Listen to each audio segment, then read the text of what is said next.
Welcome to the Jeff Canada Show. But if you're going to get your feelings hurt, you might need to turn this shit off. All right, I'm sitting here with my friend Hannah Kay. I say my friend. I met her for the first time, 2 weeks ago? Yeah, I want to say 3 weeks ago? 3 weeks. A month ago. Had to be a month ago. It was at Moonshine Deck. Yeah. Which I will never play again. But yeah. I've never played there before. Yeah, I won't go back. Why? It's just I'm in this position where I'm trying to go to play live music venues, and that's not a live music venue. Yeah. It's just a bar that has live music, and no one gives a fuck. Yeah, that's my problem. Every time I play a venue, like a restaurant or a bar, it's not what I want to be doing. I want to be playing for people that actually want to listen. Yeah. Because I'm writing these songs and I'm singing these songs that other writers wrote, and they mean something. And I want these people to listen to the meaning of the song. Yeah. Right now, it's just not gonna happen unless you're playing like Do-Si-Do or you're playing a listening room. If you're a person just playing a normal bar, a normal venue, whatever it may be, no one cares. And it sucks. It does suck. It breaks my heart. It's soul sucking. It is. Yeah. And what's bad is you get up there and you're playing, and I know I'm good at what I do. I know I am. I wouldn't have had the career that I have if I wasn't, right? I know that I'm good at what I do. But nobody cares. No, they don't. Not anymore. And so you'll be up there and you're playing and nobody's paying attention and everybody's doing their own thing, and then you get off stage and everybody's like, "Dude, you're so good." Well, why didn't you let me know that while I was doing it? Yeah. Yeah. I'm about to start something on Facebook called Save Live Music. And I've gotten a bunch of people that are going to help me out with it. And it's basically, we're going to come up with this a way to where we can start putting live music awareness on the forefront of everything. And so we're going to start with a Facebook group and an Instagram page and all that stuff, some Spotify playlist of live music, that sort of stuff, and just like really start till we build it up. But I mean, I want to get to the point where we send people out to venues and they just go out and they just go around and tell people shut the fuck up and pay attention. Yeah. I agree. Like, we got to do something. Something has to change because the venues don't care because they're people there. It's busy. Yeah. So the venues don't give a shit. But to be honest with you, what they really should do is they should not book a band on a Friday or Saturday and see if it's still that busy. And if it's still that busy, then stop having live music. I agree. But to me, if you're not going to set the artist up to be successful, then why are you paying the artist to even be there in the first place? Exactly. It makes no sense. And I don't want to come across as this like holier than thou guy, because I know a lot of people that make their full-time living off playing music. I do. And so I don't want venues to stop having live music. What I want is I want the venues to start putting us a spotlight on us. Yeah. Like, do something. Yeah. You go on their Facebook page and all they did was promote that they have a special today. There's no mention of live music. There's no events calendar on their page. They're just not doing anything to let. And so, there's this place called Cactus Jack's that I recently played at, and it's huge. It's like the Rustic. It's like big. It's out in Baytown, and it was my 5th or 6th time playing there, and I'm 90 minutes into my set, and I'm just like, I want to blow my brains out because I'm playing. There's 400 or 500, 300 people there, right? Mm-hmm. And I just want to blow my brains out because I got like $15 in my tip jar. Nobody cares. Like, I mean, every now and then you'll see somebody pull out their phone and video me for a second, that sort of stuff, but nobody gives a shit. And then 90 minutes into my set, the owner comes in and asks me to turn it down. And I was like, what? And so I basically told that venue that I don't want to play there anymore. And I said, you're not a live music venue. Well, we are a live music venue. And I said, no. Live music venues are not going to come up and ask the artist to turn down their set 90 minutes into their set. That is crazy. Yeah.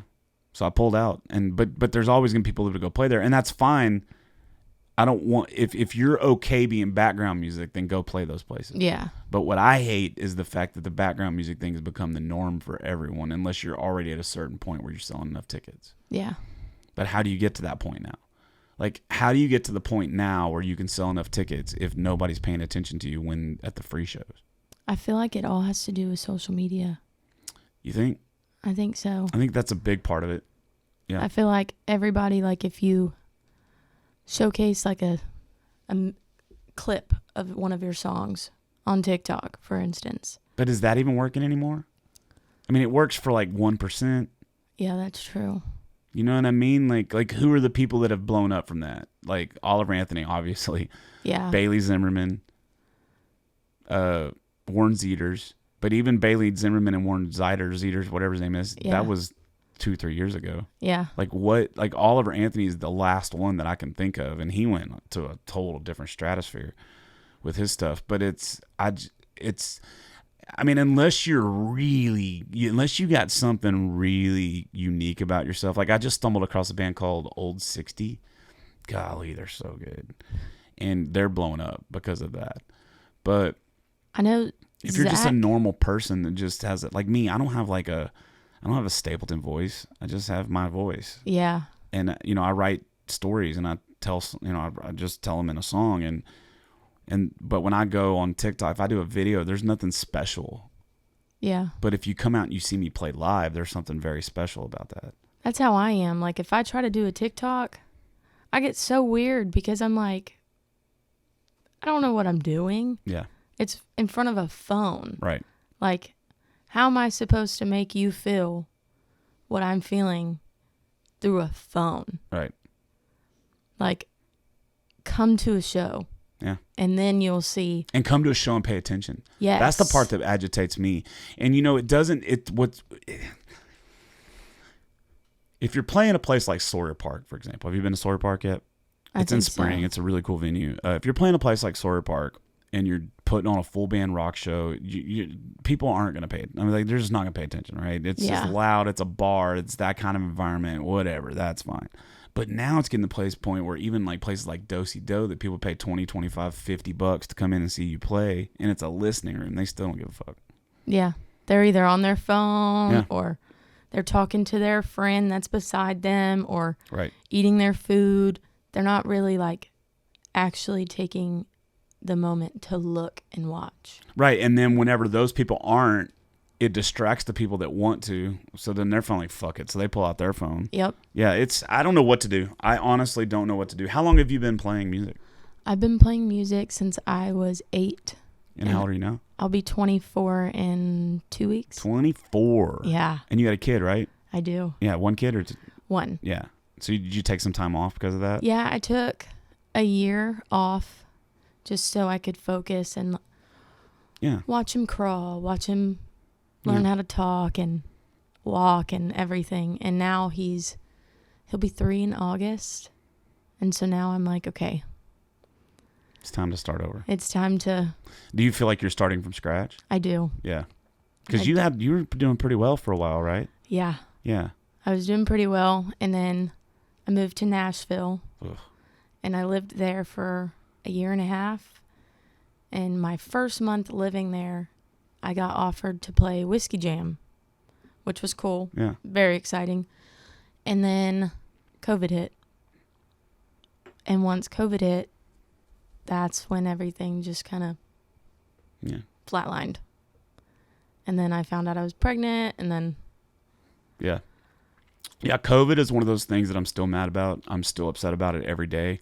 I'm mad that no one has come to me with an apology. Like, I'm mad that some of the people that were so judgmental about me being like, let's open this fucker up, you're ruining us. So I lost so many friends because of that, because they believed that you had to wear a mask, and they believed that you had to get the vaccine. They believed all the stuff that all the big pharma and all the big news stations were pushing. You had to do it. You had to do it. And I'm like, do it if you want to. Y'all can do that shit. I'm not. Here's my deal. I'm not knocking you if you want to wear a mask. Yeah. I'm not knocking you if you want to get the vaccine. I'm not knocking you if you want to seclude yourself. I don't care.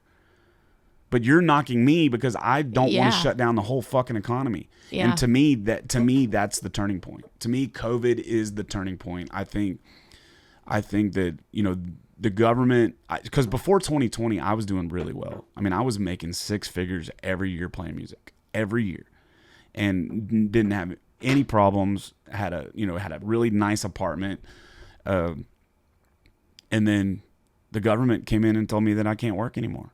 Yeah. Like, you can't work anymore. And then it's like, okay, so you got to go find a job, but half the country's not working anymore. Yeah.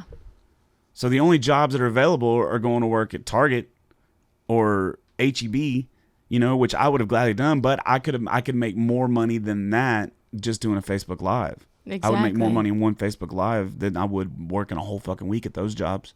Yeah. So I still was able to do that. I was still able to stay afloat through some different stuff, but it was very difficult. And now it's 2024. I'm 4 years later. I have not filed my taxes since 2020 because I don't have any money. I lost my apartment. I'm renting a room from a friend for $650 a month. My money has not gotten anywhere close to back to where it was before COVID. Same. And so now I'm doing this whole original push, which takes way more money, and I'm making less money. And so it's like, it's difficult, but this is what I'm good at. Yeah. It's what I do. You know what I mean? It's like being a lawyer. Imagine this. Imagine being a lawyer. Okay, you're a lawyer. You went to law school. You have and then something happens. I don't know what it is. Something happens, and the government comes in and basically shuts your law firm down for something, whatever it might be. Not because you did something illegal, not because you did something wrong, just because of a new law, because of whatever. And then all of a sudden, so you go from making $250,000, $500,000 a year to making what are you gonna do?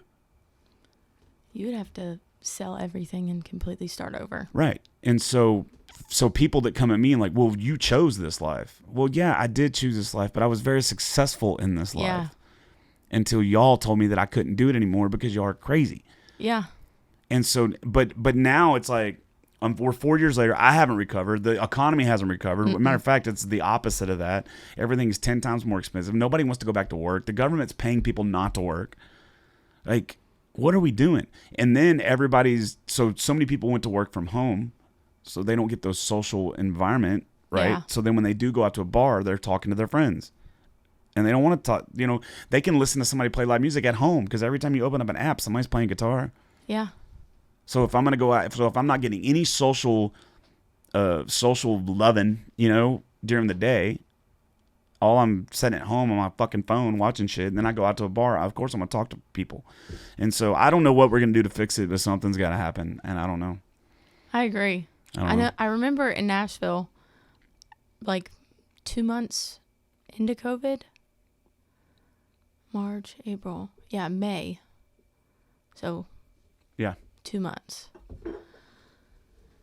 It finally, venues were like, you know what? Screw this. That's what happened here too. We're going to start opening up again. And it picked up for a while, and then They shut us back down again. Yep. The second time.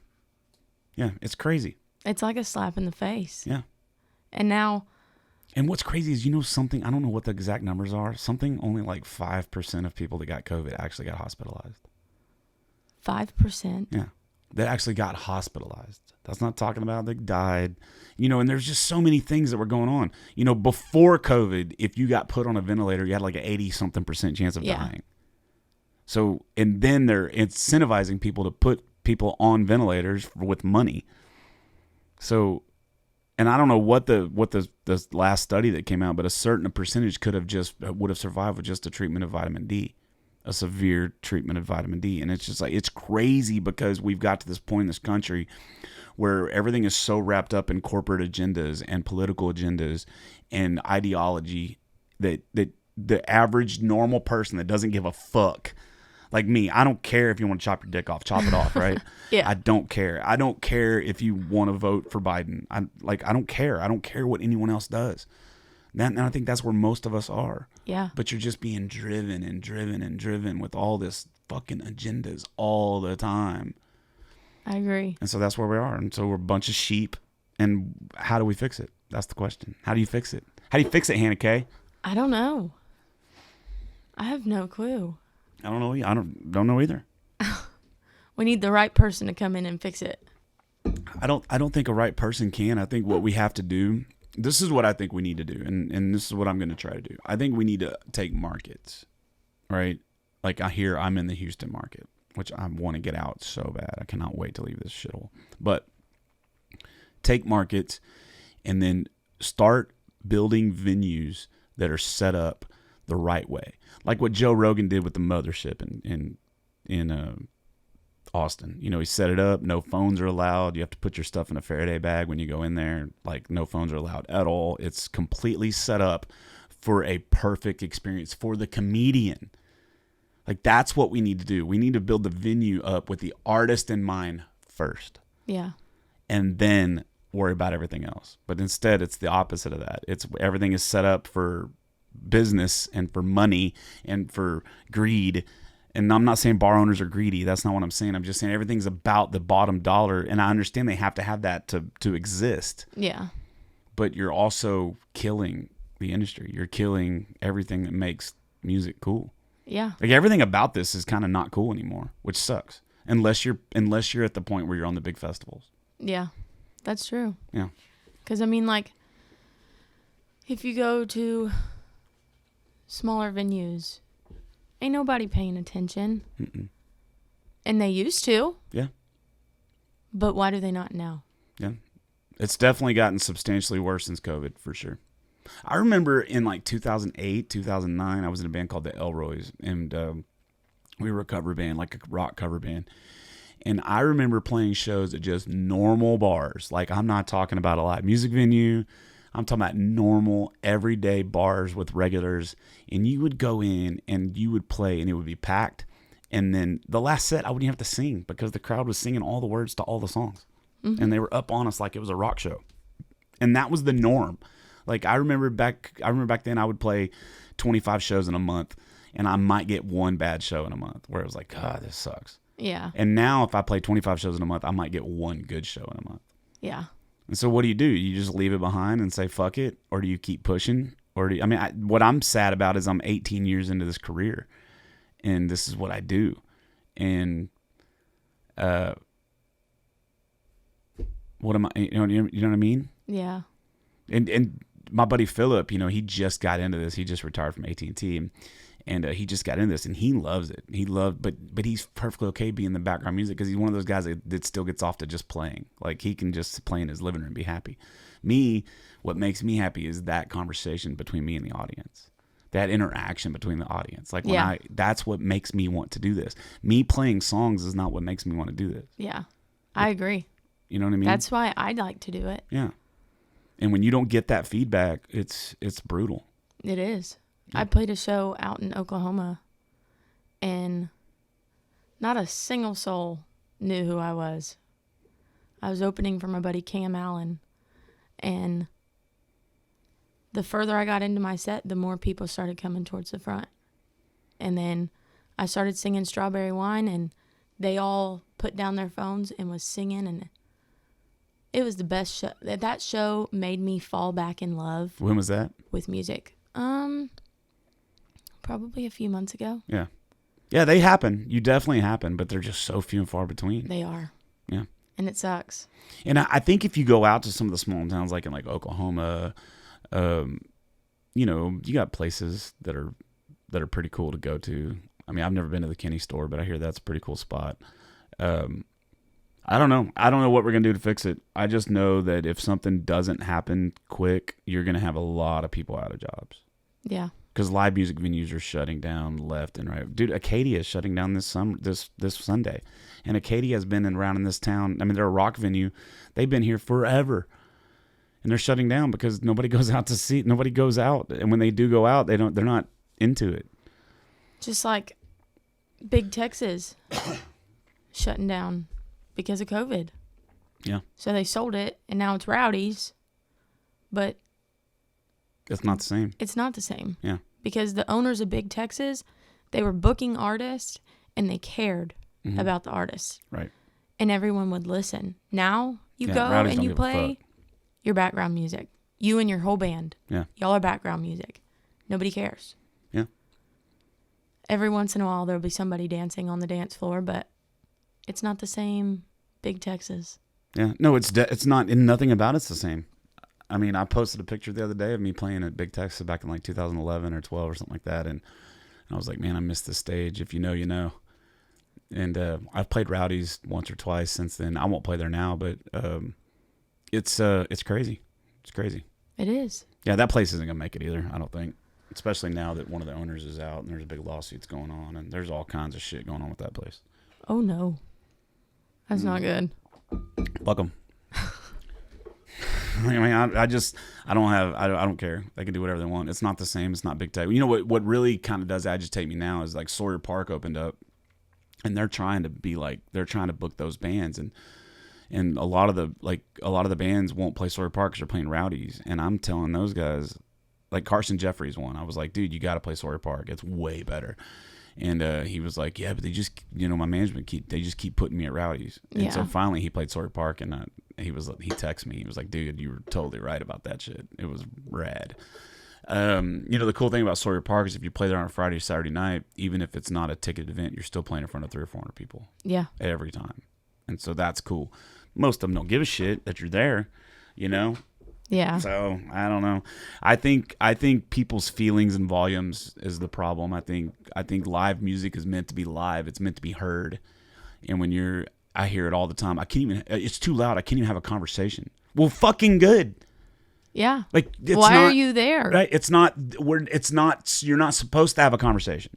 You're supposed to be sitting and listening. Yeah. Or dancing or whatever. Like, if you want to have a conversation, go outside, go to the bar, go an area, go somewhere where it's not so loud, or go to a fucking yuppie bar. Yeah. But but you can't blame the venues either, because they have to make their money to survive, and everything's so expensive. Yeah. We're fucked. This country's fucked. I say it every day. I say it every day. That's funny. I see it every single day. I say it every day that I just don't see a way, because what we're complaining about is just a small function of the rest of society. It's such a small piece of it, but the rest. But if you take live music and you see what's going on there, and you put that on anything else, and you can see it's the people. Yeah. It's us. We're the problem. Yeah. I feel like everybody now just relies on their phones and TikTok and everything like that. Like, I have more followers on TikTok than I do Instagram. But it's all about, it's like, I don't know. I just feel like, why should I rely on a phone? Right. To help my songs get out there? Why can't it be like when Johnny Cash and Merle Haggard and all them were alive? Like, I feel like that was the true music industry. Right. And now it's just social bullshit. Media. Yeah, it's bullshit now. It's total bullshit. If you don't have, you cannot, if you take the phone away, right? If you take TikTok and Instagram and Facebook completely away, and you're not one of those musicians, you'd be like, okay, I'm going to do this just for the music. I'm going to be a traditionalist. I'm going to do it just for the music.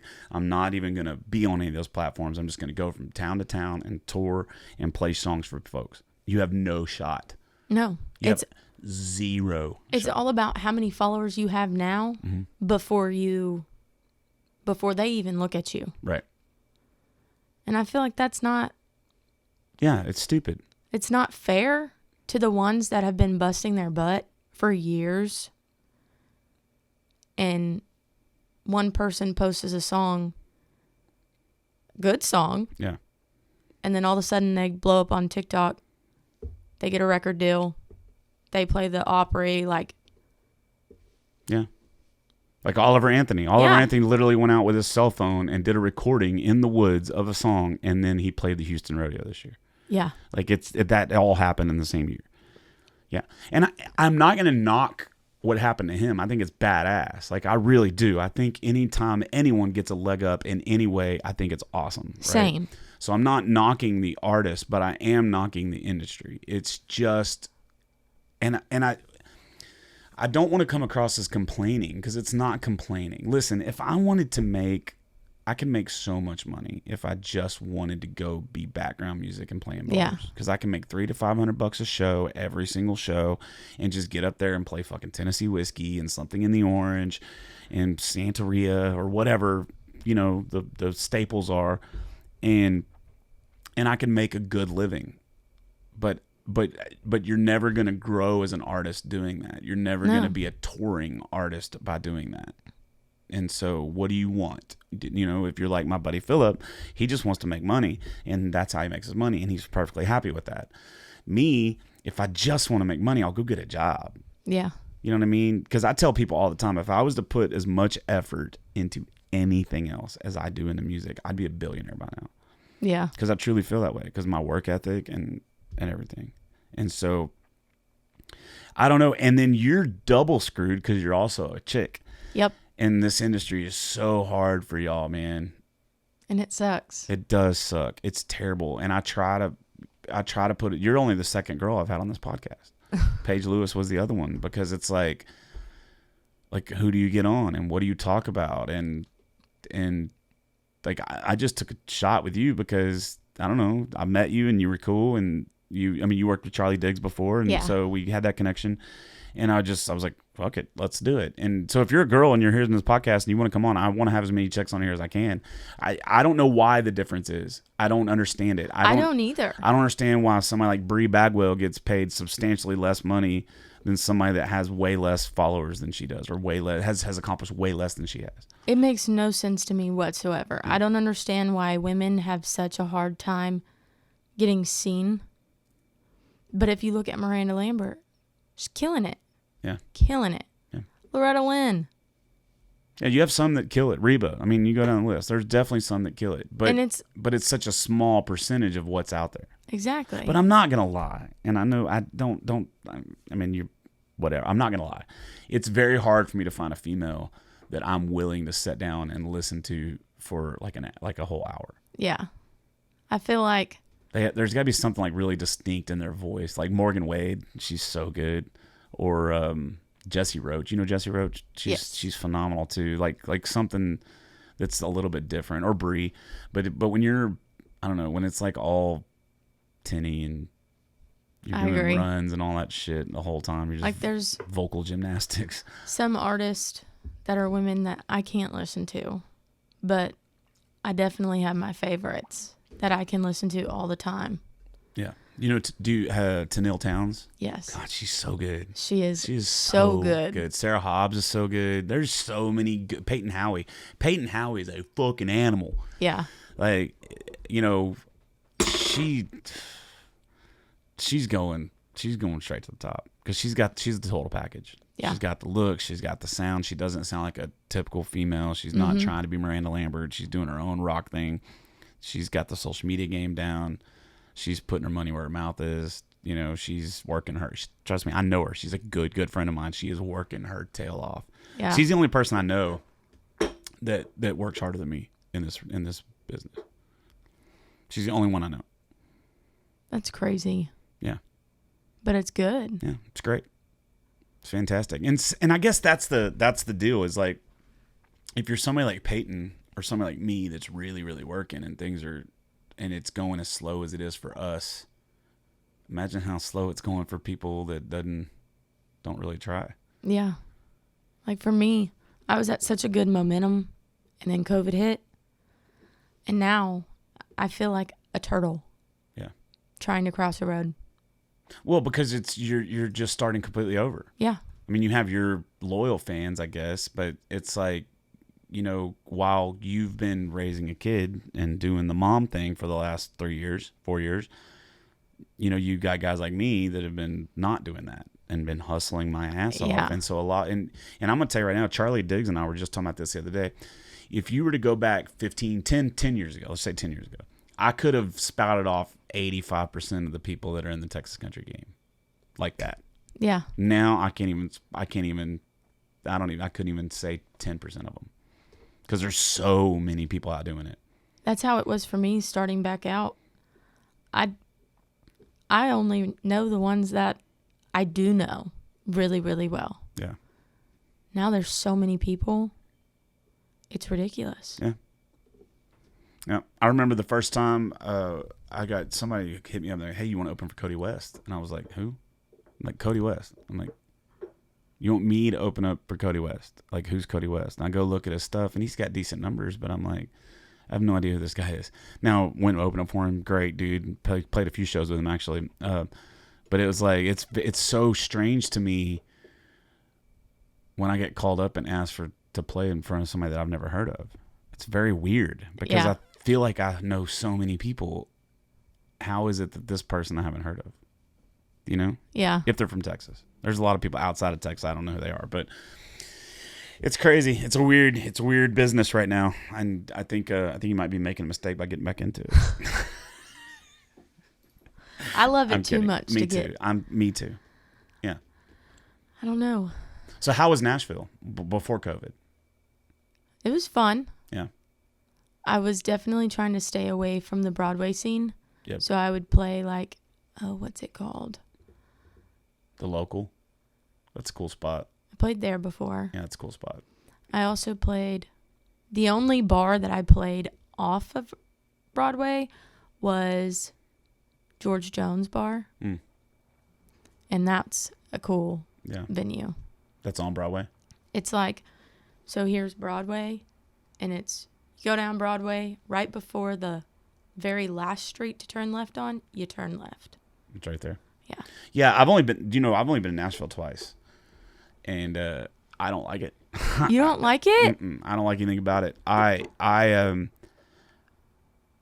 liked my studio experience when I was there because I got to record in RCA Studio A, which was cool, like historic, where Dolly recorded, which was really cool. That was cool. And then I like the Local because they do nothing but song swaps all day long. That's all they do. Yeah. And that was cool. But like Broadway is not my jam. And then all the go out and see all the museums and shit, it's cool. But I'm not paying that much money to go see a museum. Just not happening. I don't know. I just like it. I would rather be in Texas. I love Nashville. Yeah, and a lot of people do. You know, just not for me. But my buddy Daniel Andrews, he just moved there. He's like, I'm moving there, and he's doing pretty good. And I'm like, flutter, flutter, butterfly, go get it. I don't want to be in Houston, but I definitely want to be in Texas. Yeah.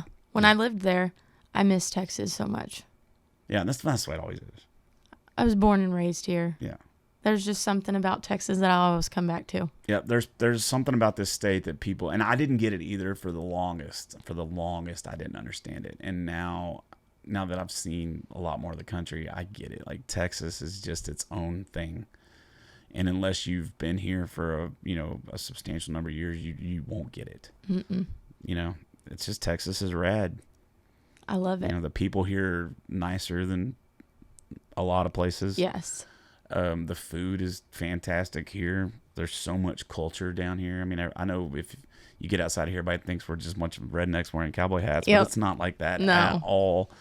I mean, there's a lot of that for sure, but it's what's cool about this state is it's like the best of all the worlds. Yeah.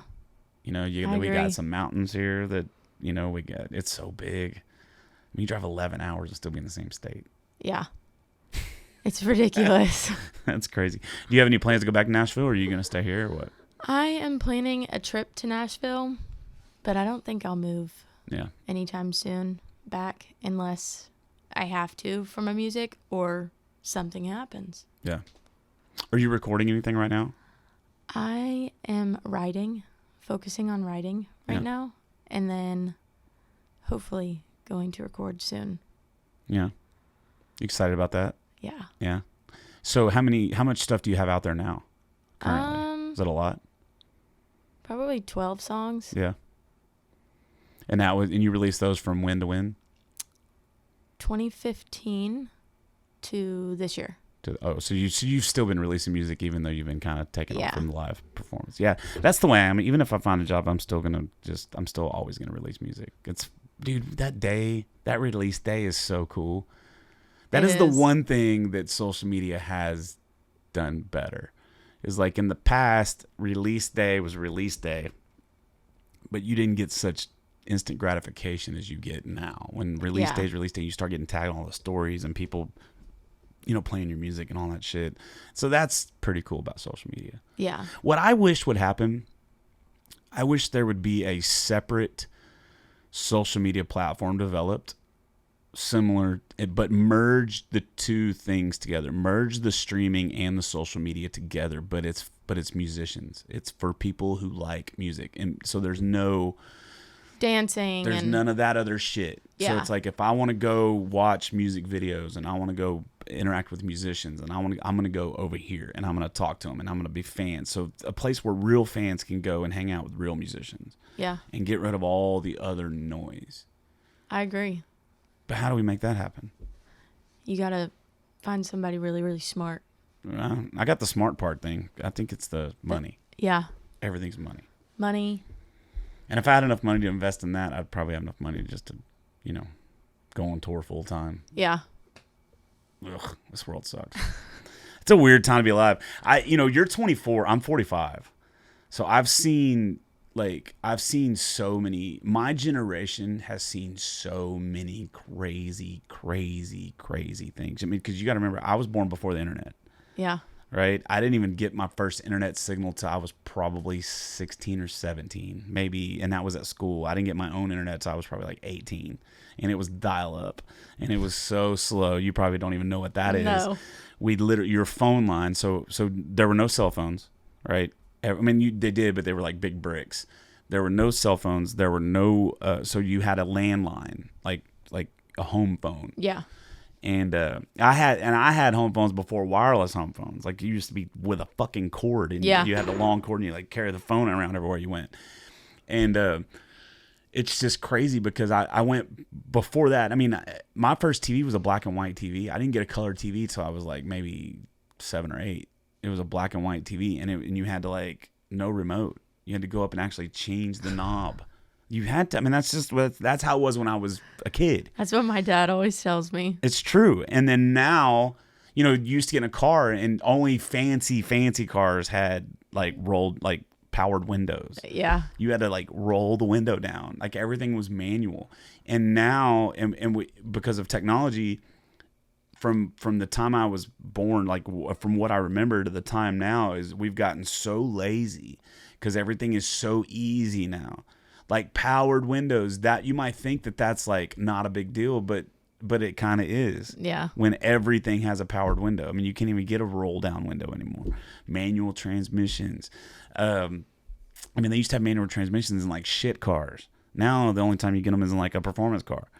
And then the dial up, and I would love it if for a month all the Wi-Fi and everything went down and everybody had to go back to landlines and dial up, because I would love to see this generation deal with a slow internet speed.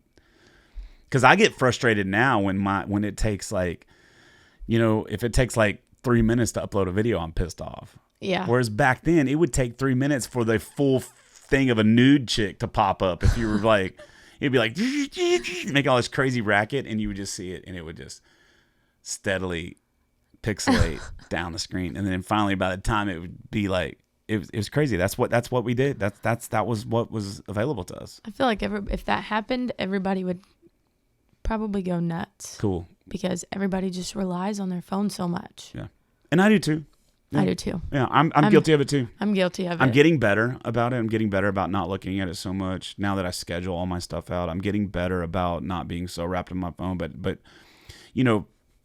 I'll be at my girlfriend's house, and it'll just be, she'll be sitting on the couch on her phone. I'll be sitting in the recliner on my phone. Gracie's sitting on the floor with her iPad, and none of us are talking. None of us are doing anything. And I'm trying to fix that now. I'm trying to fix that about myself first.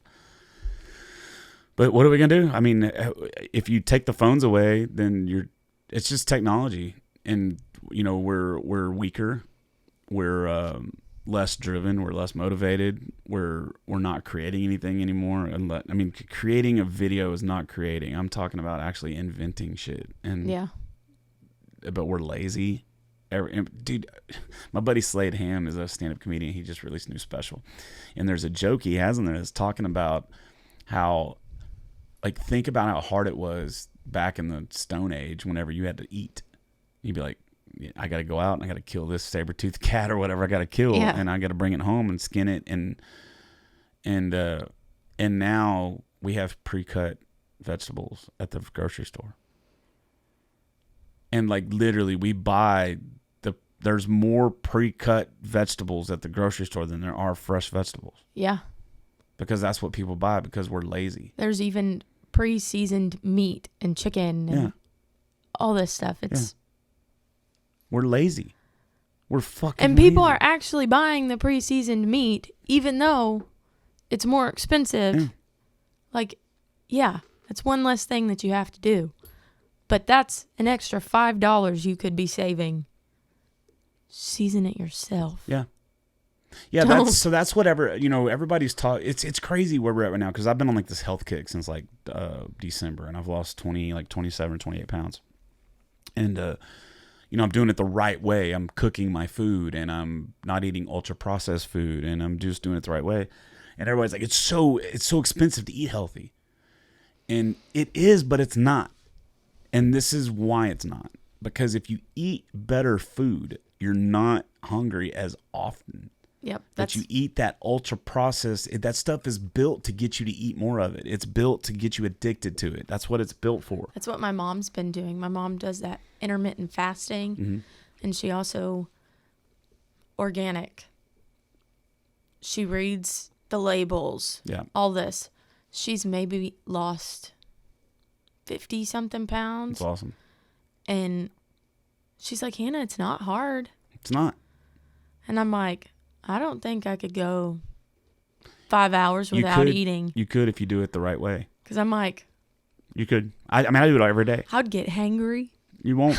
I'm telling you. So every morning when I wake up, well, most mornings, this morning I didn't, but most mornings I wake up and I'll drink like I got this like this veggie mix stuff that I drink. So I'll drink that. And then about 2 hours after I'm up, I'll cook breakfast, and it's usually like a hamburger patty with a few strips of bacon and some scrambled eggs with some cheese, like just the way my grandpa did it, And then I eat that, and I don't even think about food for like another 6 hours, 5 or 6 hours. And then I'll be like, I'm starting to get hungry. And so I might go to Whataburger and just grab like a triple meat burger and just eat just the meat, not the cheese. I mean, not the bread and stuff. But it's like, and usually I can't even make it through the whole burger. Usually it's like I eat like half of it and I throw the other half away because I'm putting nutrient dense stuff into my system, and I'm not eating this bullshit. But like the last couple weeks, I kind of fell off, and I can already feel myself wanting like a candy bar. Yeah. But the 3 months I did without wanting it, I'd never wanted it. But now I'm like, so that's why starting yesterday, I was like, okay, I'm going to go 30 days again. I'm going to go 30 days eating clean, no sugars, no breads, no nothing, eating clean, drinking water, no sodas. Because that's what I'll do. I'll drink one soda, and then next thing, and then because I'm like, man, I deserve one. I deserve to drink a soda. I've been doing so good. And I'll drink that one soda, And just then you that want another one. soda. Right. And then a few hours later, I want another one. Yeah. And I'm like actively like, look, but when I go through these times, whenever it's 30 days or so, or 25 days, it's like I've already put that out of my mind and I don't think about it. Yeah. But then I have that one and it's like, I want it again. Yeah.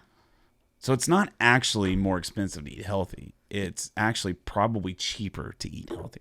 Probably. It's harder. It's definitely harder. It takes more work. It takes more preparation. It takes more discipline. Yeah. But it's not more expensive. Yeah. Anybody that says it is, that's because they're not eating the right stuff. They're probably going down and buying pre-cooked keto meals Yep. and that shit. You know what I mean? Mm-hmm. Yeah, if you're going to do that way, or you're Weight Watchers or one of these crazy diets, you're going to spend more money if you do that, because you want to know why? Because you're eating a fad. That's what you're eating. You're eating a fad. You're not. And how do you know that all that stuff that's in there is actually good for you? Yeah. Unless you make it yourself. Right. You don't know what they're putting in there. Do you cook? Yeah. You do? Like every day? I try to. You There's- married? Yeah. So your husband, how long y'all been together? We've been together for 4 years, married a year. Yeah. Does he, he's got a good job? Yeah. Do you cook dinner for him every day? Yeah. You do? I do. At 24? Yeah. Man, that's so rare these days. That's awesome. I do. I'm not saying that women belong in the kitchen. That's not what I'm saying. It's really cool when you have one parent that is the cook. You know what I mean? I grew up in the country. coming home from school. My mom would be cooking dinner as I was getting off the bus. As soon as my dad would walk in, we would all sit down at the table. Me, my mom, my dad, my brothers, we would eat dinner. Yeah. And now I'm like, I want that for my family. I want that for my son to be able to be like, Yeah. I sit down with my family at dinner. We Yeah. sit down at a table. Not, oh, mom goes to her room, dad goes to their room. Like, Yeah. I don't want that. Yeah. I don't want that either.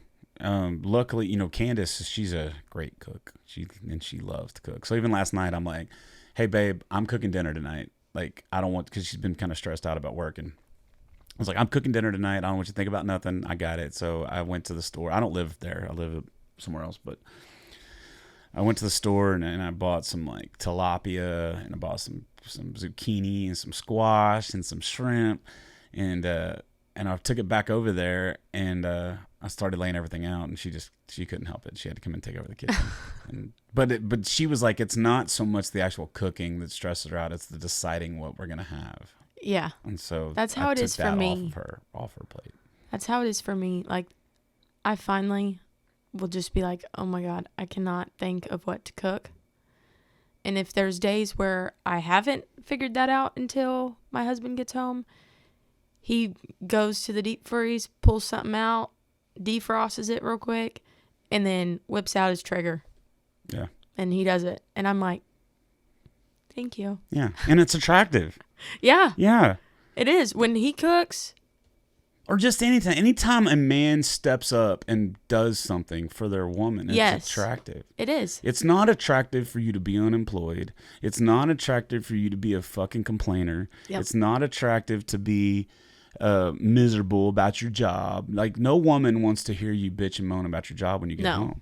Like, you should be able to do that. You should definitely have that space to do that. And if you can't put that on her, then who can you put it on? Yeah. And that's one of the shitty things about being a guy is, we're supposed to be macho and we're supposed to keep our feelings inside. And, and so there needs to be some sort of outlet for that.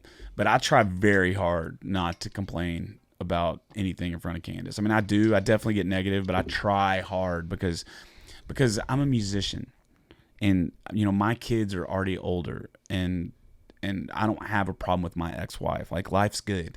Yeah. It just, money-wise, sucks because of what I do. And she has a good job, but she's very stressed out at that job. And I don't want to add any more stress to her plate because I know how she is. And she'll try to fix it. And I don't need, relationships are hard, man. They are.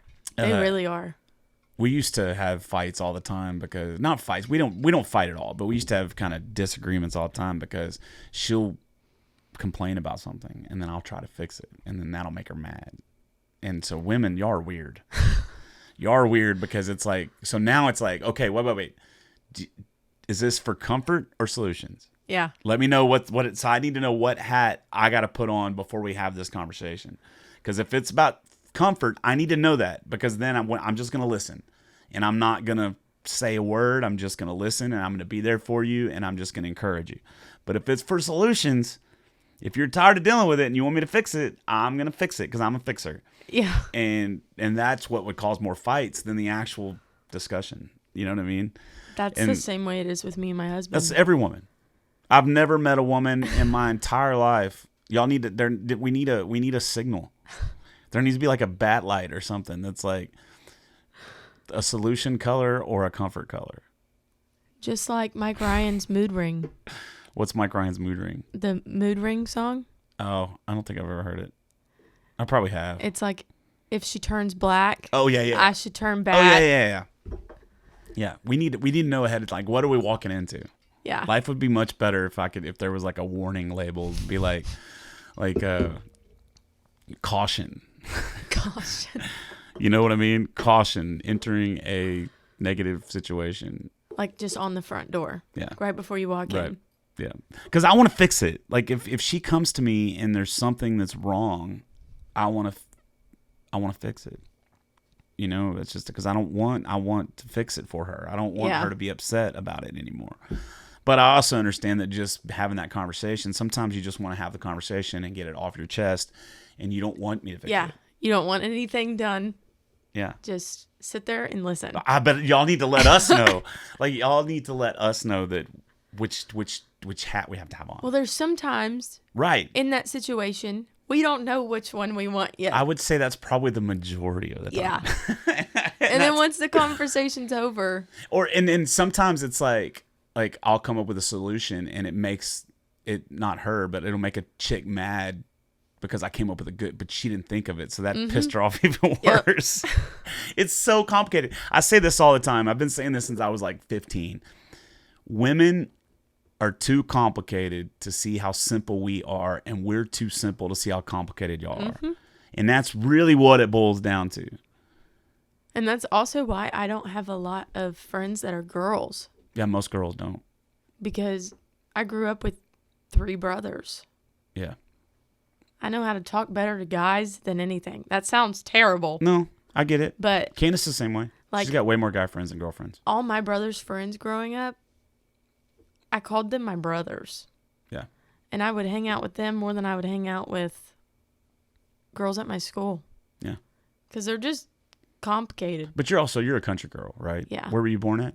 Where were you raised? Magnolia. Magnolia. So when Magnolia was still country. Yeah. It's blown up now. Yeah, I'm from Splendora.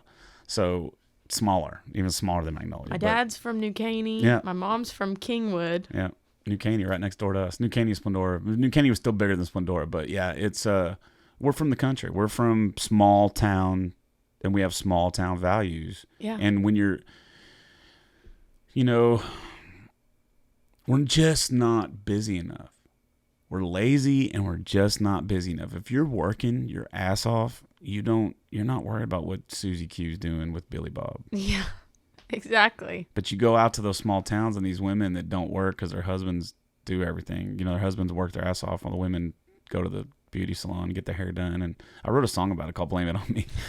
And then they just gossip. And, I'm sure it's the same with the big cities too. But, man, small town women are crazy. But They are. you also, you understand like hard work and you understand sacrifice. And you understand that things don't go your way all the time. And sometimes you definitely understand that when you're from a small town, especially with no money. Like I was poor when I was a kid. Like My dad was too. yeah. If you lived in New Caney or Splendora or Porter, East County, Yeah. Dayton, the odds are you probably didn't have a lot of money. Yeah. My dad would tell me his, my nanny, my great grandma, his grandma would give him $20 and tell him to go to the Goodwill and buy clothes. Yeah. And my mom would just look at her like, $20, nanny, that's not going to get except for one pair of jeans. Yeah. And so my mom would help Yeah. my dad buy more than just one pair. Yeah. We didn't have 'Cause shit. My nanny couldn't get it. She didn't ever leave. Right. So she didn't know. Yeah. She had my dad do stuff for her. Yeah, I mean those older women. My grandma gave me like socks every year for Christmas till she passed away. Like, you know what I mean? They're the old men that go to the restaurant and they tip $1. Even it'd be $100 meal and they just put $1 because it's just where they come from. It's what they know. Yeah. They don't understand how the world works outside their little bubble. No. And that's okay too. There's something nice about that. You could not pay me to be like a server at a small town, country town, because they can't make a lot of money. There's no way. No. There's There's no no way. But I'm ready to move to small town.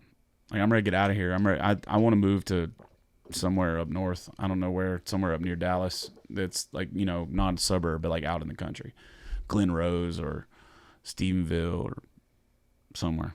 I gotta get out of here. Not Stephenville. It sucks. But like Granbury's nice. Yeah. I just got to get out of here. Houston sucks. So what's next on the deal? You're recording. So you're writing right now. You're gonna record them. I think so. Yeah.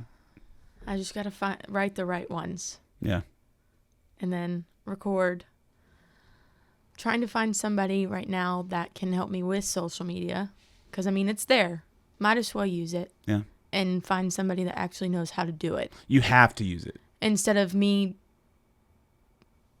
losing my brain. But I can because give you. I don't know how. But if you've to do listened it. to any advice at all, learn how to do it yourself.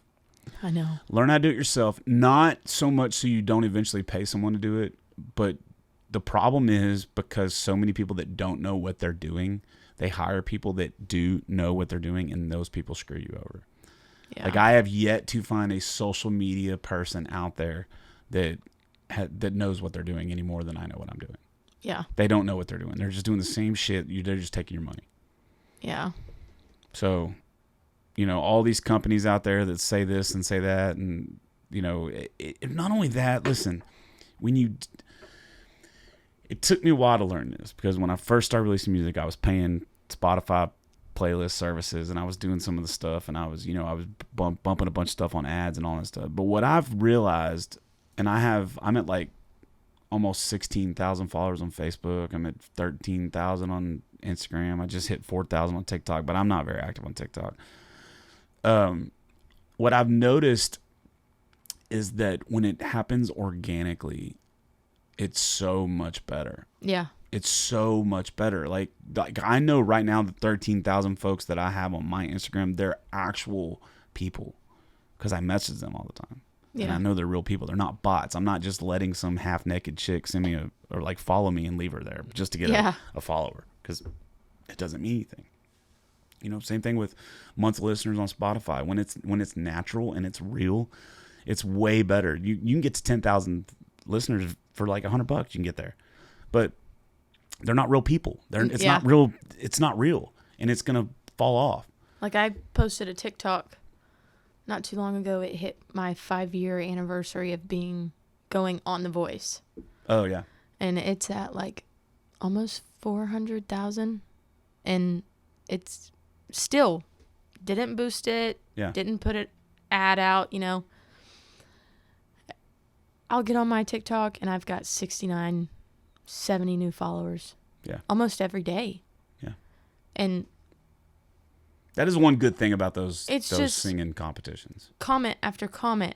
But I also, thank God, I got a good song to sing when I did it. Yeah, what song did you sing? Coal Miner's Daughter. Oh, that is a good one. Especially for you. Yeah. Yeah, that's a good one. And so everybody's always like, wow, that's an awesome song. I mean, as soon as it aired, the audition, I was so nervous, What man. year was that? 2018. So 2018 you went on The Voice. Did you get a turn? So in 2017 I auditioned and I made it through the long process. Yeah. And I walked on stage, sang a song, Peed yourself. didn't get a chair turn. Did not get a chair turn. Unpack But it that. felt like I would have peed myself. Unpack that. What was going through your mind when this is something I've always wanted to ask. Before we get to that, David Grace, you know David Grace? Mm-mm. So David Grace is one of the best singers I know. He's phenomenal. And he got Sweet Home Alabama. Yeah, and he did everything he could possibly do, and of course nobody's going to turn for that shit. Yeah. I mean, it's a bar song. Come on. Yeah. Anyway, so my question is, when you're up there and you're singing in 2017, and who were the judges then? It was Kelly, Blake, Adam, and Jennifer Hudson. Jennifer Hudson. Okay, I think I remember that season. Okay, so you're up there and you're singing. What? How long's the song? Like a minute? I don't even want to say it's a minute. I want to say it might be a minute. Okay, so in that minute, the whole time you're singing, and are you lost in the song, or are you focused on the chairs? That time I was just focused on the chairs. Oh, okay, gotcha. And I was also like trying to know, like to put on a show. Put on a show for the audience. But I also got given Have You Ever Seen the Rain by Creedence Clearwater Revival for my blind audition. Mm. And so I kept telling myself, ooh, crap. The end of the song's coming. And You then the ain't late getting turn. a chair. Yeah. And I just kept telling myself, do not cry on national television. Do not Good do luck. it. Like, do not give them the benefit of the doubt. Did you cry? I did not. Hey, hell yeah. And I was so proud of myself. So what'd they say when they did turn around and see you? When they turned around and they saw that I was wearing cowboy boots and a dress and actually playing the guitar, they were like, you're country? If we would have known that, we would have turned. And I'm like, you're lying. Is it not weird that there's a whole fucking game show, a whole show set up about playing to people's backs? It is. And you might get them to turn around or you might not. Isn't that such a parallel to what's going on right now in society? It's insane. But I also love it because for American Idol instance, they're looking at you. They're judging the way you look. Oh yeah, they already know what they're doing anyway. Everything. Yeah. They're judging everything. The voice, they're going by By your voice. your voice. No, I get it. I'm just saying it's really funny to me that the voice started happening, and like the whole thing is to get somebody to turn around and pay attention to you. Yeah. And now we do that every day. Yeah, Like every fucking day. So what do we have to do to get you fuckers to turn around and look at us? exactly. I tell people all the time because like I'm a black belt at entertainment. Like I really am. I know how to get a crowd, but it's not working anymore. So it's weird. It's weird, and I don't want to complain about it anymore. But okay, so that was 2017. Yeah. So you didn't get a turn, and then that's it, right? They fly you out there. They pay for everything. Yeah. How does that work? Do they pay you any money, or do they just pay for all the expenses? You get per diem. Oh, they do pay you Yeah. per diem. Oh, well, that's cool. At least there's that. And then if thankfully my episode that audition did not even air. Why would you not want it to air? I don't know, because I felt so defeated. Yeah. You know, like so much was going through my mind when I got off the stage. I felt like I didn't even want to look at my mom. Just felt like a failure. I just felt like a huge failure, disappointment. Everything that I had worked hard for, gone. And I was going to quit music because Yeah. of that. That sucks. And I remember being in the van, leaving the studio, going back to the wardrobe trailer. And all I could do was just bawl. As soon as I got in that van and I knew there weren't any more cameras, I lost it. I Yeah. turned my phone off. I didn't want to talk to anybody. I didn't want, And that's all because of your expectations going in there. yeah. Yeah. I had set myself up for, you know, the reason I wanted to go on The Voice so badly was Danielle Bradbury. Won the whole damn show at 16, 17 years old. Yeah. Amazing. Now look at her. She's phenomenal. Yeah. And watching her doing that made me want to start doing music. Because how she was in high school, the shy, Yeah. That's that's how how you I was. And I never thought that somebody like me could do music Yeah. until I watched her go on The Voice and achieve so much. And then So for 2018 you went back. Did they ask you to come back? they did. So was that just like an email? How do they ask you? I got a phone call from one of the producers asking me to come back. And I said, okay. I need some time to think. Because Yeah. it wasn't too long after I didn't get a chair. Gotcha. Because they're already Yep. planning the next season. Mm-hmm. And so I called them back and I said, okay, but I want to sing a country song. Because, you know, they give you a list of songs Yeah. that you get to choose from and whatever. Yeah, because the band already knows it. Yes. Yeah. And I had done my executive producer audition with Coal Miner's Daughter. They loved it. And so the day of my audition, I remember I was just talking to one of my buddies, Jackson Marlowe. We were on the same season together. And he told me that 2 minutes before he went on to his audition, he was sleeping right before. Yeah.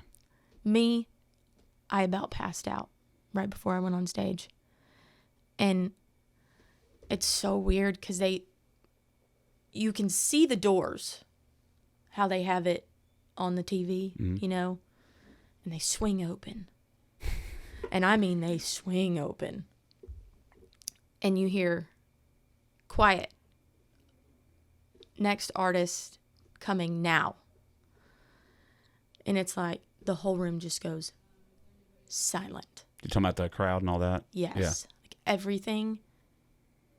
When you hear their footsteps You on can the really hear that. you can really, like, I was wondering if they mic'd the stage or something. I don't know. Yeah. But you can, like, it's just dead silent. Nobody's talking. Nobody's. See, I would go out there and make a fart noise or something. Like, I just know what I would do. And everybody would probably laugh because, I mean, it is, like, for me, if it's dead silent, it's so hard for me not to laugh Yeah. because I get awkward. Yeah, it's awkward. It's so weird. I mean, our job is to make be loud, yeah. and I don't like silence. And ever. I remember right before Brittany, one of the producers, came up to me and she goes, "You okay?" And I was like, "I'm about to pass out, man." Like, she's like, "You're gonna do great. Yeah. You're fine.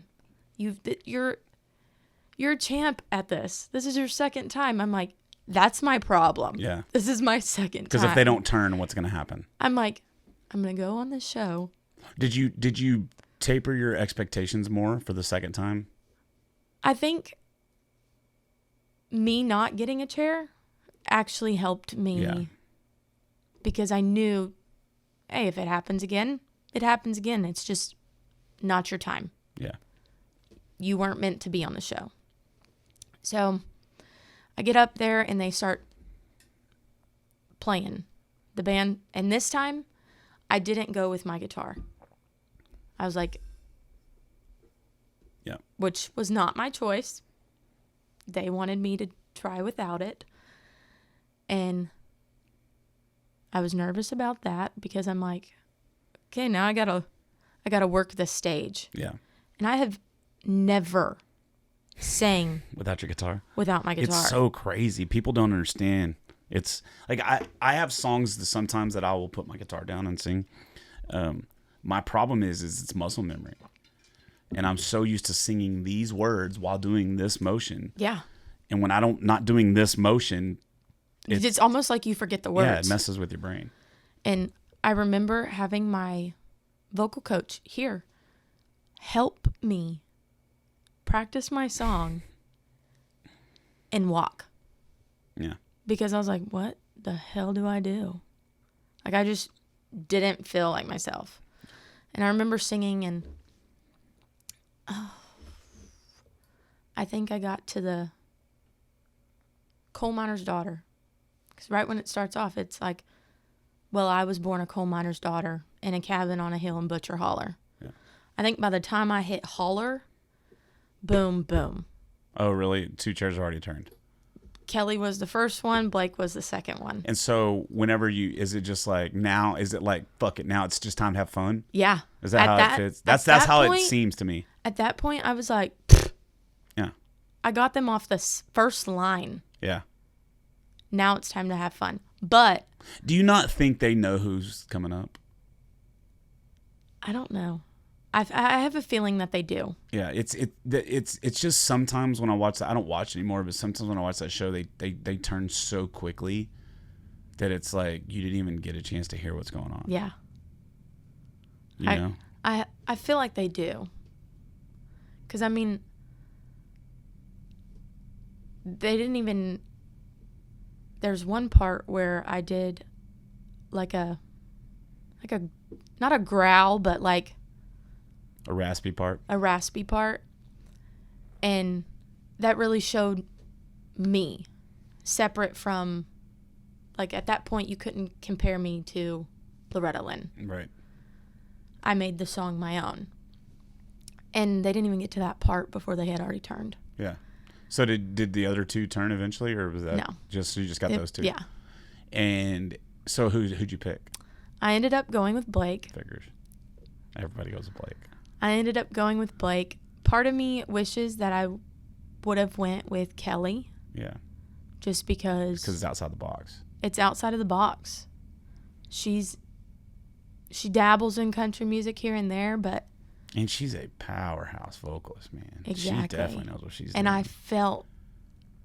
I feel now like if I would have picked her, I probably would have gone further on the show because she would have took me out of my comfort zone. Yeah. Where Blake is just, we're being country. Yeah. He's such a country boy. And for So how long were you on the show? 2 episodes. So my blind audition, I lost my battle round. Okay. Who were you up against on your battle round? Andrew Sevener. Has he done anything?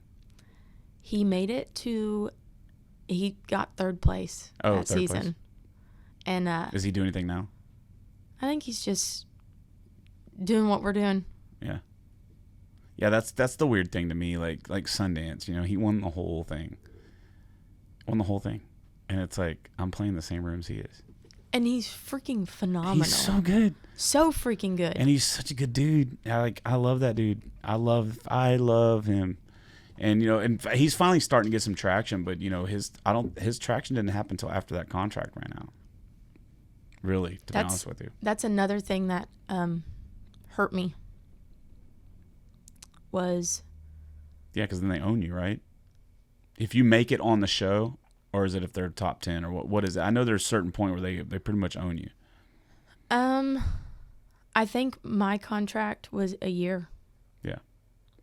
Couldn't release music, couldn't do shows, couldn't do anything. Yeah. And So, go ahead. it sucked. But I got good. I mean, my audition on YouTube almost hit 1 million views, and then they took it down. Do you have that video? Yeah. So you can post it, right? Yeah. So post it. I posted it on TikTok. Oh, okay. Post it on YouTube. Do it. And what I loved, And you should, to be honest with you, between me and you should be posting that once a month. yeah, Repost it. I posted it like right when TikTok, came out. Yeah. And that helped me get some followers. And then I recently just posted it again. And now for like a 5-year anniversary. And now it's 400,000. Yeah, if I were you, I would take that sucker and I would edit it down and take a bunch of 30-second reels, and I would be posting that shit once a month. Like one thing I've realized, we talked about how when we play venues, people don't listen. If I say, back in 2018, I was on season 16 of The Voice, and I sang this song, that's when everybody pays attention. Yeah, because they think you're already, yeah. As soon as I say that, they're all looking. Yeah. Or if I sing a really good cover of a really good classic country artist, like Dolly Parton, Merle Haggard. Yeah. That's when they listen. Yeah, because then they know the song and you're killing it. Yeah, that's always gonna be the case. That's why I tell everybody all the time. These artists, I know some of these artists. I'm only playing my songs only. I'm only doing original music. Yeah. And I'm like, okay, like you do you, boo. Like, but you can't complain and bitch when nobody pays attention. No. You can't. Like in my experience, if I play a badass cover, they're more likely to pay attention to my next song that's one of my songs. Mm-hmm. That's why even on festivals, I always put a few covers in my set. Always. You have to. You have to. I mean, these people, if the people that are going to pay attention, they're buying tickets to come see you. Yeah. Yes, they know your stuff too, but sometimes they want to hear what your favorite country song is, or a song that you grew up listening to with your Right. dad or your mom. Yeah. Tell a story behind it. Come up with a Yeah. cool cover. Have a story, even if it's made up. Doesn't matter. Just something people can relate to. Yeah. Yeah, no, that's great advice. I agree 100%. So you went, and then what happens? Like, is that it? Is it like you sing the last note and you get your beat and they just ship you off, or? Well, so when we were practicing for our battle, you have battle advisors that come in and you don't know who they are. And I remember the song that they gave us was Tequila by Dan and Shay. Yuck. And you don't have a choice. no, There's no like, and there's no. no, because this is Blake picking this song for you Yeah. and your partner.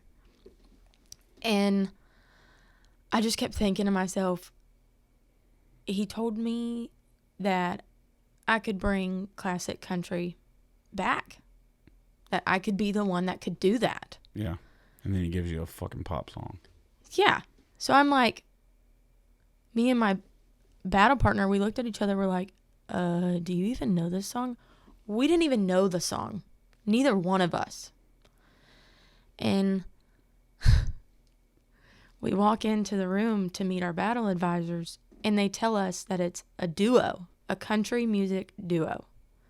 And I'm thinking, oh my God. I'm about to walk in this room, and it's going to be Dan and Shay, and I'm singing their song. Mm. I'm like, great. Not any other country duos are popping up in my brain.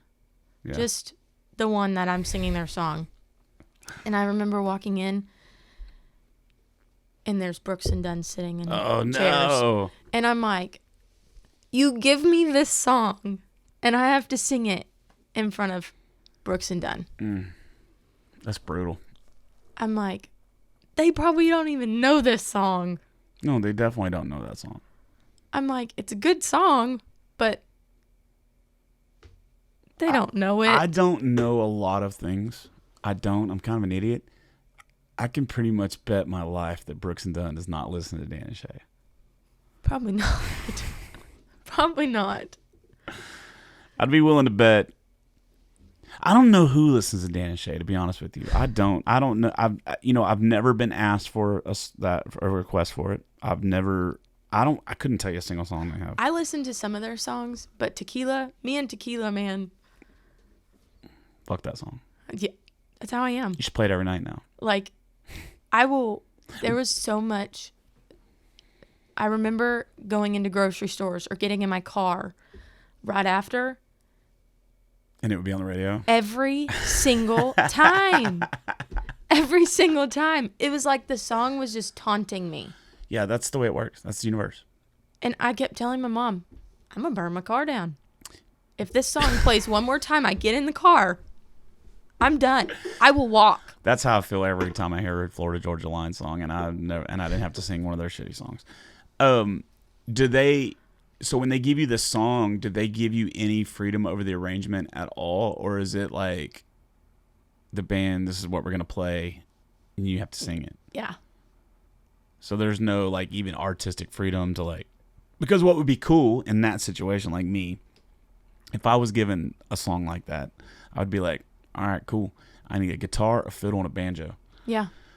That's all I need. We don't need drums. We don't need anything else. I need a guitar, and I would make my own song. The thing about the voice band, they're all so amazing. Yeah, they're so good. They're so That band is freaking good. Good. So freaking good. Yeah. But they play it how they hear it. So how it sounds on Dan and Shay's record, that's how they're going to play it. Until you get into the actual competition. Like once you become one of the top 10 or whatever, then you can really start messing with arrangements. Because I knew like Sundance was going to win. I knew because he, everything he did was his own way. Yep. Everything he did after a certain point. But that dude's got such a powerhouse vocalist. I mean, that guy's a killer singer. He's phenomenal. It's stupid how good he is. It's almost not fair. I hate you, Sundance. Next time I see him, I'm going to kick you in the nut. I need to get him on the podcast. We text back and forth sometimes. He's been trying to get me to come to his house to do some rights. I just don't do a lot of co-writes. So Yeah. it's hard for me. Man. Water went down the wrong pipe. All right, so what's so The Voice? So after The Voice, after that happens, that was 2018. Mm-hmm. And so from 2018 to 2020, did you see any growth in your career? So right after I got off The Voice, when I was able to do shows, that's when I started working. Oh yeah, because you had a year where you couldn't do shit. Yeah. And they don't do anything for you. No.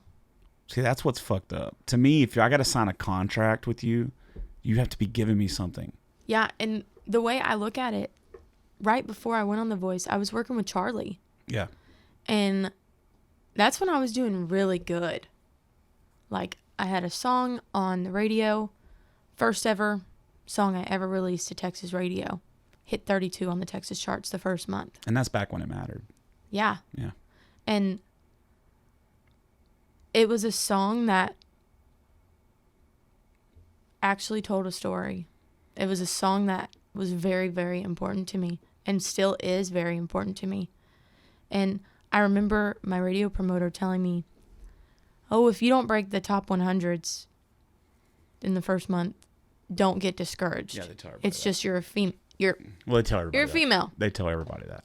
And you really, to be honest with you shouldn't have any expectations about it anyway. no. Because it's just so out of your control. You know, that's the biggest problem in this industry is people not being able to manage their own expectations. You know, so like me, I don't really get upset at a show because I already know it's gonna suck. I already have it made up my mind tonight's gonna suck. I do, and so then when I get there, I have a blast because it doesn't suck as bad as I thought it was gonna suck. Yeah. And that's the only way I can keep my sanity. If I go in and be like, man, tonight's gonna be badass, then I end up having a miserable show because it never equals that. Yeah. So you have to really learn how to manage your expectation in this industry. You have to. And so when you do a song to radio, it's one of those things where it's like, well, now it doesn't matter because now you just put money behind it and it'll go wherever you want it to go. Yeah. So it doesn't really. So when I did that, I was hopeful, but I didn't know it was going to go to 32. Yeah. Which blew my mind, blew my radio promoter, Debbie's mind. Yeah. She was, Debbie Green? yep. Yeah. She was like, look at this. I mean, What was the name of that song? I'm gonna. I need to check it out. I don't think I've heard it. It's a tear jerker. Really? I Yeah. got some of those. I've pushed 3 songs to radio. In 2020, I pushed Too Far Gone. And it got to, I think, like 80 something. It was a good song. I think it was a little bit before its time. I think if I released that like 2 years later, probably done way better. And then the second song I released to radio, and that was with Mark Sebi, who's not like a big time radio promoter. He's the one that owns the Texas Internet Radio Chart. He's not a big time promoter, but so I used him for the first time. And then the second one I used Ed Spacek, and I paid $5,000. It was like $6,600 total for that one. It got up to 78. It's by far the most radio friendly song I've ever done. I put $25,000 just behind that song for promotion, and it didn't do shit. And then back to Texas, I just did like a small push with my buddy Dusty, and it got up to like 40 something. And I was just like, this is stupid. Like, this is so fucking stupid. Like, this is dumb. Because I know, like Back to Texas, I don't know if you've ever heard my song Back to Texas, but, you know, it's got Jody Bartulo on fiddle. He plays for Cody Johnson. It's got Brian Sal guitar. It's got Walter Cross on it. It's got like an all-star lineup of musicians on it. And it's like the perfect Texas country song. And it didn't do shit. And so I'm like, I mean, it did pretty well on like Spotify and stuff. But I was just like, this is stupid. Like, why am I spending my money to put this on radio, on small market radio? See, and I think that's the big difference that people don't realize the difference. There's national radio, like Nielsen rating stations, like the Bull and KIK, or not the Bull, but 93Q Country, the Bull, the bigger stations. And then there's small market radio. And that's what you're talking about. It got to 32 on small market radio. Yeah. And the thing about small market radio is the listenership is just not there. Like, they have listeners. I'm not saying they don't have listeners. I'm not saying people don't listen. But the listenership is not there on that global, on that big, big level. If you get played on the Bull, millions of people are hearing it. Yeah. But if you get played on K-Star, you know what I mean? Like hundreds of people, maybe thousands of people are listening to it. And so, and I'm not knocking K-Star. I love those people. Like Lisa Christie's great over there, and my buddy Zach United is a DJ over there. And I love him to death, but it's like, that's the difference. And when you're spending thousands of dollars to get in front of, like if I'm spending thousands of dollars, I need to be in front of millions of ears. Yeah. Not thousands. That's the way I look at it. It needs to be hundreds of dollars to get to thousands of ears. I agree. And so now I'm like anti-radio big time, but it's really funny. So I've been like really preaching about radio to people. Like, you're stupid if you're putting your money in. I mean, if you have the, back up, you're not stupid if you push the radio. If you have the money to do it, then do it. But if you think putting $5,000 to a radio single is going to do anything for your career, it's not. You have to put that, if you only have $5,000, then put that $5,000 to better promotional services, not to radio. Now, if you have the money and you want to do it, then do it. And then cool. It's cool. It's cool to be like, hey, my song's on radio. But, you know, and so I've been so anti that. Well, then Linda from Texas Country Music Association, she reached out to me a year ago, maybe not even that long ago. And I've never talked to her, never met her. And she was just like, I just love your, she wanted me to call her. So I called her. I just love your stuff. I love your stance on everything you're saying. I'm like, are you sure you're talking about the right person? Because I've been shitting on everything that everybody's been doing. And she's like, no, because we agree with all that stuff. This is all stuff that we've been battling too, as well. Yeah. And so now this year I'm up for Professional of the Year for the Texas Country Music Association. I'll find out in May if I win that or not. And I'm up for Podcast of the Year, which is weird because I've only done like 20 episodes. That's exciting. Yeah, and then my girlfriend's up for Spouse of the Year, but she's up against Cody Canada's wife, Shannon, and Josh Ward's wife, Heather. So I doubt she wins. But I don't know if I'm going to win Professional of the Year. I don't have any expectations to win, but I just think it's very weird that someone that is out here being so overly like loud about the industry is up for that. That's weird, isn't it? Yeah. Very weird. So I can't wait for that. If I win, that speech is going to be fire. And then she reached out to me. She goes, do you want to speak at the summit? Because before the awards, they have a summit. Yeah. It's the industry awards, right? Yeah. It's not the regular awards. And so they have a summit, and basically it's people that are in the industry, and she wants me to do a 15-minute talk and then Q&A. And so I'm kind of looking forward to the day. It's going to be a fun day. But she only thing she asked me to do is not say the F word. She goes, can you please not say the F word? And I said, yes, ma'am, I can do that. But I really like that word a lot. I can't help it. The Texas Country Music Awards is fun. Have you ever been? Yeah. Those are fun. Yeah, the Texas Country, the T3R awards are better. There's a lot more money, and everyone's there. The who's who of country music. And that's why I say they're better, because, you know, Aaron Watson's there. And, yeah. You know, I went 2 years ago, and Billy Gibbons from ZZ Top was there. They gave him like a lifetime award. And so I get to hang out with, like, you know, Wade Bowen and those guys, people I don't get to see very often. But the T3R, or the Texas Country Music Associations, I think they're better. I think that chart's a better chart. I think it's digitally monitored. I think there's no one on staff that works for a promotion company like the other one. Yeah. But there's just not as many like stars, like who's who of Texas country there. But they're definitely the one at Billy Bob's. Yeah. Yeah, but it's definitely fun. I went the last 2 years, and so I'm sure I'll be there again this year. I couldn't go to the T3R Awards this year because I didn't even know what was happening. I didn't either. I don't follow the page, so, and they definitely, I don't know if they know who I am, but they probably don't like me because I talk a lot of shit about that chart. Just because it's not digitally monitored, and so you're not using technology that's available, and so the handwritten spins in, and so you got people that are getting numbers that are just not right. It's not real. Yeah. Like what would happen to me with Ride With Me is, like I said, I got to like 48 or 42 or something like that. But it was in the 50s for so long that year that it was the 131st or 32nd most listened to song in Texas in 2022. But it never got above 48. And so, but that's how long it was on the chart. But a lot of those spins never happened. And I know they didn't happen because you can go back and pull the databases and they're not there. because they wrote them down as projected spends. We're going to spend this guy this many times this week, 30 times this week, and then they never spend it. Or they might spend it once, they might spend it twice. And so you're writing down, so are you really getting a number one, or are you getting a paid for number one? You know what I mean? Yeah. And that's what I've been complaining about. And so we'll see what happens. But I'm going to do another radio push of another song. I haven't figured out which one I'm going to do yet, but I'm going to do it all myself. I'm going to do everything 100% myself. I like doing stuff myself. It's just more rewarding. Yeah. And it's so much easier now because, like Nick Russo with The Bull, I have a relationship with him because I built it and I fostered it. So I just send him a song and be like, hey, what do you think about this? And he'd be like, yeah, I like it. Will you play it? Yeah, I'll play it. Cool. Play it for me. And he puts it on the radio. Same thing with Corliss at the Maverick in College Station. Same thing with K-Star. Like, I have these relationships now. And if the problem with using a promoter, they don't, some of them will, some of them won't, but you're not building those relationships. They are. Yeah. And they're going to charge somebody else another $5,000 and somebody else another $5,000 off your work. And it's like, how about I just do the work? And if I get to 40, I get to 40. If I get to 100, I get to 100. But everything I do is because of me, not because how much I'm paying somebody else to do it. That's the way I do everything now.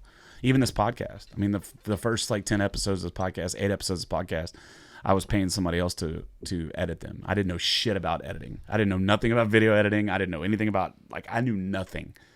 And then there was a stretch where it was 2 weeks and he didn't deliver me an episode. And so I was like, I'm just going to figure it out. And I locked myself in my room and YouTube and I just figured it out. And now I do all my editing and I don't have to depend on anyone to do anything. Yeah. Just I do all my social media. I produce all my songs. I do everything. I don't depend on anyone else to do anything. So, except for my band and then whatever players I hire to do each part of the song. And that's it.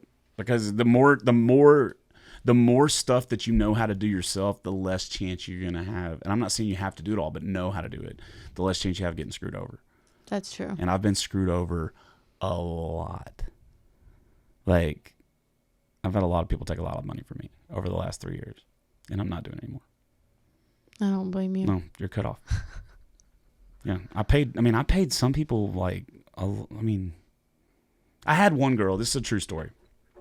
I won't say who she is. She's a pretty substantial artist in the Houston area, but I won't mention her name. We were friends, and I was doing shows with her, and I'd just gotten my first investor, and so I had some money in the bank, and I was sitting pretty good. And she comes to me, tells me this thing. She's like, hey, I'm going to do this artist development. I'm starting this artist development company.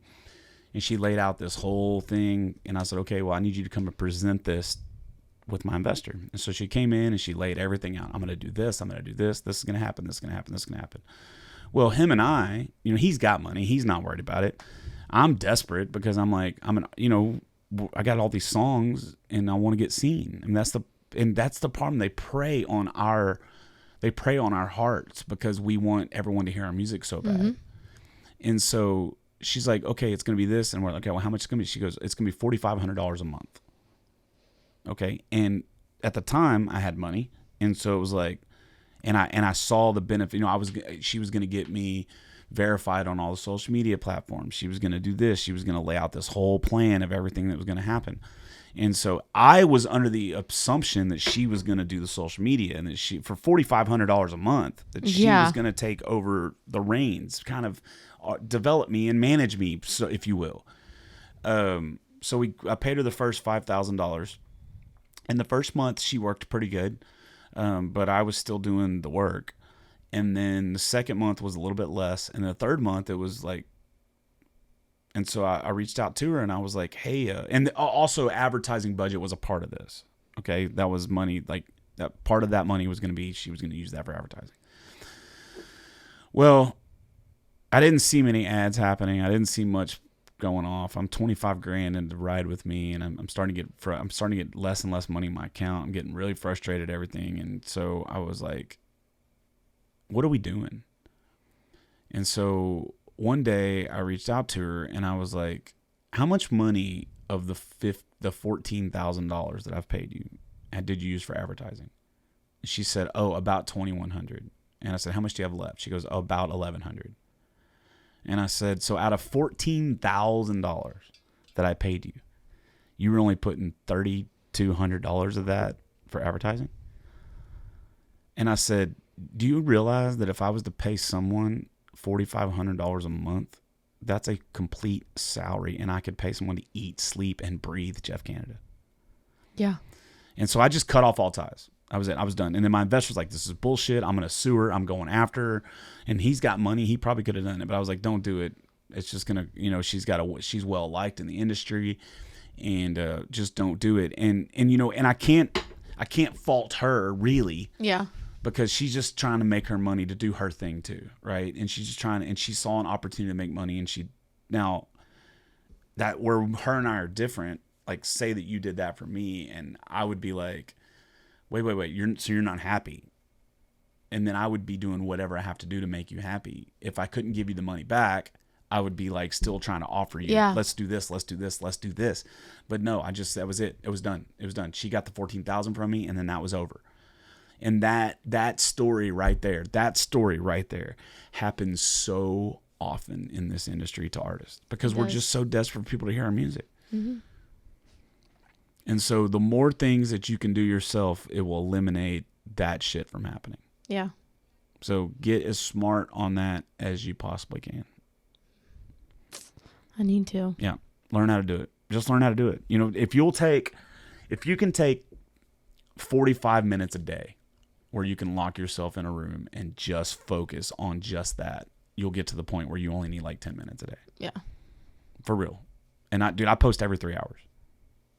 Like literally every 3 hours on all platforms, 24/7 for the last 2 months has been every 3 hours. Do you know where the restroom is? Yeah, we're gonna cut this out if you want to cut this out. You want to get out of here? You got a pee-pee? Yeah. You got a potty? I do. Sorry, this goes forever. All right. Hey, y'all, this is Hannah K. Where can they find you? I'm on TikTok, Instagram, Facebook. Under what?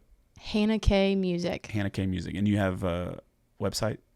I don't. Okay, you need to get that done too. I know. That's a big deal. All right, let's get out of here. Thanks for coming in. Thanks for Did you have having fun? me. I've had a First lot of podcast. fun. First podcast. All right, we'll do it again. Sounds good. Let's get out of here. Bye. Bye. Oh, don't be a butthole.